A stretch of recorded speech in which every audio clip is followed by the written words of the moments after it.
ओम श्री गणेशाय नमः। ओम नमो भगवते वासुदेवाय नमः। श्रीमद् भागवत महापुराण तृतीय स्कंद का चतुर्थ अध्याय। उद्धव जी ने कहा, फिर ब्राह्मणों की आज्ञा पाकर यादवों ने भोजन किया और वारुणी मदिरा पी। उससे उनका ज्ञान नष्ट हो गया और वे दुर्वचनों से एक दूसरे के हृदय को चोट पहुंचाने लगे। मदिरा के नशे से उनकी बुद्धि बिगड़ गई और जैसे आपस की रगड़ से बांसों में आग लग जाती है, उसी प्रकार सूर्यास्त होते होते उनमें मारकाट होने लगी। भगवान अपनी माया की उस विचित्र गति को देखकर सरस्वती के जल से आचमन करके एक वृक्ष के नीचे बैठ गए। इससे पहले ही शरणागतों का दुख दूर करने वाले भगवान श्री कृष्ण ने अपने कुल का संहार करने की इच्छा होने पर मुझसे कह दिया था कि तुम बद्रिका आश्रम चले जाओ। विदुर जी, इसमें यद्यपि मैं उनका आशय समझ गया था, तो भी स्वामी के चरणों का वियोग ना सहन करने के कारण मैं उनके पीछे पीछे प्रवास क्षेत्र में पहुंच गया। वहां मैंने देखा कि जो सबके आश्रय हैं, किंतु जिनका कोई और आश्रय नहीं है, वे प्रियतम प्रभु शोभा धाम श्याम सुंदर सरस्वती के तट पर अकेले ही बैठे हैं। दिव्य विशुद्ध सत्वमय अत्यंत सुंदर श्याम शरीर है, शांति से भरी रत्नारी आंखें हैं, उनकी चार भुजाएं और रेशमी पीतांबर देखकर मैंने उनको दूर से ही पहचान लिया। वे एक पीपल के छोटे से वृक्ष का सहारा लिए बाई जांग पर दायां चरण कमल रखे बैठे थे। भोजन पान का त्याग कर देने पर भी वे आनंद से प्रफुल्लित हो रहे थे। इसी समय व्यास जी के प्रिय मित्र परम भागवत सिद्ध मैत्रेय जी लोकों में स्वच्छंद विचरते हुए वहां आ पहुंचे। मैत्रेय मुनि भगवान के अनुरागी भक्त हैं। आनंद और भक्तिभाव से उनकी गर्दन झुक रही थी। उनके सामने श्री हरि ने प्रेम एवं मुस्कान युक्त चितवन से मुझे आनंदित करते हुए कहा। श्री भगवान कहने लगे, मैं तुम्हारी आंतरिक अभिलाषा जानता हूं, इसलिए मैं तुम्हें वह साधन देता हूं जो दूसरों के लिए अत्यंत दुर्लभ है। उद्धव, तुम पूर्व जन्म में वसु थे। विश्व की रचना करने वाले प्रजापतियों और वसुओं के यज्ञ में मुझे पाने की इच्छा से ही तुमने मेरी आराधना की थी। साधु स्वभाव उद्धव, संसार में तुम्हारा यह अंतिम जन्म है, क्योंकि इसमें तुमने मेरा अनुग्रह प्राप्त कर लिया है। अब मैं मृत्युलोक को छोड़कर अपने धाम में जाना चाहता हूँ। इस समय यहाँ एकांत में तुमने अपनी अनन्य भक्ति के कारण ही मेरा दर्शन पाया है। यह बड़े सौभाग्य की बात है। पूर्व काल के आरंभ में मैंने अपने नाभि कमल पर बैठे हुए ब्रह्मा को अपनी महिमा के प्रकट करने वाले जिस श्रेष्ठ ज्ञान का उपदेश किया था और जिसे विवेकी लोग भागवत कहते हैं, वही मैं तुम्हें देता हूँ। विदुर जी, मुझ पर तो प्रतिक्षण उस परम पुरुष की कृपा बरसा करती थी। इस समय उनके इस प्रकार आदरपूर्वक कहने से स्नेहवंश मुझे रोमांच हो आया। मेरी वाणी गदगद हो गई और नेत्रों से आंसुओं की धारा बहने लगी। उस समय मैंने हाथ जोड़कर उनसे कहा, स्वामिन, आपके चरण कमलों की सेवा करने वाले पुरुषों को इस संसार में अर्थ, धर्म, काम, मोक्ष, इन चारों में से कोई भी पदार्थ दुर्लभ नहीं है। तथापि मुझे उनमें से किसी की इच्छा नहीं है। मैं तो केवल आपके चरण कमलों की सेवा के लिए ही लालायत रहता हूँ। प्रभो, आप निष्प्रय होकर भी कर्म करते हैं, अजन्मा होकर भी जन्म लेते हैं, काल रूप होकर भी शत्रु के डर से भागते हैं और द्वारका के किले में जाकर छिप रहते हैं तथा स्व आत्माराम होकर भी 16,000 स्त्रियों के साथ रमण करते हैं। इन विचित्र चरित्रों को देखकर विद्वानों की बुद्धि भी चक्कर में पड़ जाती है।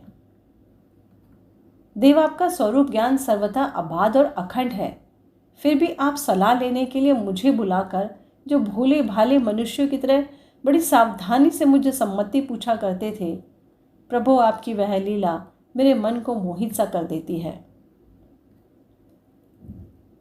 स्वामीन, अपने स्वरूप का गूढ़ रहस्य प्रकट करने वाला जो श्रेष्ठ एवं समग्र ज्ञान आपने ब्रह्मा जी को बतलाया था, वह यदि मेरे समझने योग्य हो तो मुझे भी सुनाइए, जिससे मैं भी इस संसार दुख को सुगमता से पार कर पाऊं। जब मैंने इस प्रकार अपने हृदय का भाव निवेदित किया, तब परम पुरुष कमल नयन भगवान श्री कृष्ण ने मुझे अपने स्वरूप की परम स्थिति का उपदेश दिया। इस प्रकार पूज्य पाद गुरु श्री कृष्ण से आत्म तत्व की उपलब्धि का साधन सुनकर तथा उन प्रभु के चरणों की वंदना और परिक्रमा करके मैं यहाँ आया हूँ। इस समय उनके विरह से मेरा चित्त अत्यंत व्याकुल हो रहा है। विदुर जी, पहले तो उनके दर्शन पाकर मुझे आनंद हुआ था, किंतु अब तो मेरे हृदय को उनकी विरह व्यथा अत्यंत पीड़ित कर रही है। अब मैं उनके प्रिय क्षेत्र बद्रिका आश्रम को जा रहा हूँ, जहाँ भगवान श्री नारायण और नर ये दोनों ऋषि लोगों पर अनुग्रह करने के लिए दीर्घकालीन सौम्य, दूसरों को सुख पहुँचाने वाली एवं श्रेष्ठ तपस्या कर रहे हैं। श्री सुखदेव जी कहते हैं, इस प्रकार उद्धव जी के मुख से अपने प्रिय बंधुओं के विनाश का असह्य समाचार सुनकर परम ज्ञानी विदुर जी को जो शोक उत्पन्न हुआ, उसे उन्होंने ज्ञान द्वारा शांत कर दिया। जब भगवान श्री कृष्ण के परिकरों में प्रधान महाभागवत उद्धव जी बद्रिका आश्रम की ओर जाने लगे, तब कुरुश्रेष्ठ विदुर जी ने श्रद्धापूर्वक उनसे पूछा। विदुर जी ने कहा, उद्धव जी, योगेश्वर भगवान श्री कृष्ण ने अपने स्वरूप के गूढ़ रहस्य को प्रकट करने वाला जो परम ज्ञान आपसे कहा था, वह आप हमें भी सुनाइए, क्योंकि भगवान के सेवक तो अपने सेवकों का कार्य सिद्ध करने के लिए ही विचरा करते हैं। उद्धव जी ने कहा, उस तत्व ज्ञान के लिए आपको मुनिवर मैत्रेय जी की सेवा करनी चाहिए। इस मृत्यु लोक को छोड़ते समय मेरे सामने स्वयं भगवान ने ही आपके उपदेश करने के लिए उन्हें आज्ञा दी थी। श्री सुखदेव जी कहते हैं, इस प्रकार विदुर जी के साथ विश्वमूर्ति भगवान श्री कृष्ण के गुणों की चर्चा होने से उस कथामृत के द्वारा उद्धव जी का वियोग जनित महान ताप शांत हो गया। यमुना जी के तीर पर उनकी वह रात्रि एक क्षण के समान बीत गई। फिर प्रातःकाल होते ही वे वहां से चल दिए।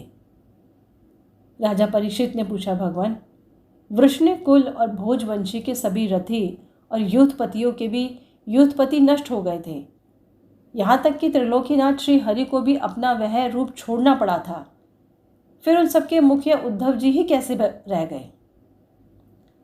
श्री सुखदेव जी ने कहा, जिनकी इच्छा कभी व्यर्थ नहीं होती, उन श्री हरि ने ब्राह्मणों के शाप रूप काल के बहाने अपने कुल का संहार कर अपने श्री विग्रह को त्यागते समय विचार किया था।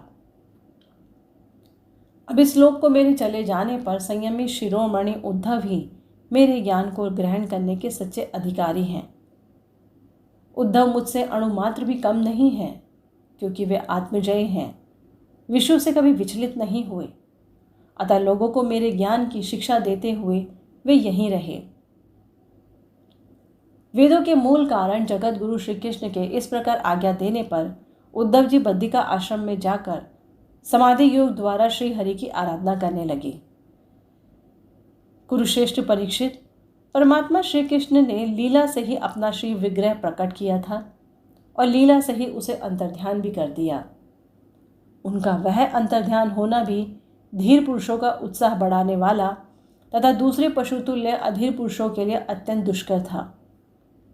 परम भागवत उद्धव जी के मुख से उनके प्रशंसनीय कर्म और इस प्रकार अंतर्ध्यान होने का समाचार सुनकर तथा यह जानकर कि भगवान ने परम धाम जाते समय मुझे भी स्मरण किया था, विदुर जी उद्धव जी के चले जाने पर प्रेम से विह्वल होकर रोने लगे। इसके पश्चात सिद्ध शिरोमणि विदुर जी यमुना के तट से चलकर कुछ दिनों में गंगा जी के किनारे जा पहुंचे, जहां श्री मैत्रेय जी रहते थे। तृतीय स्कंद का 4th अध्याय संपन्न हुआ। ओम नमो भगवते वासुदेवाय नमः।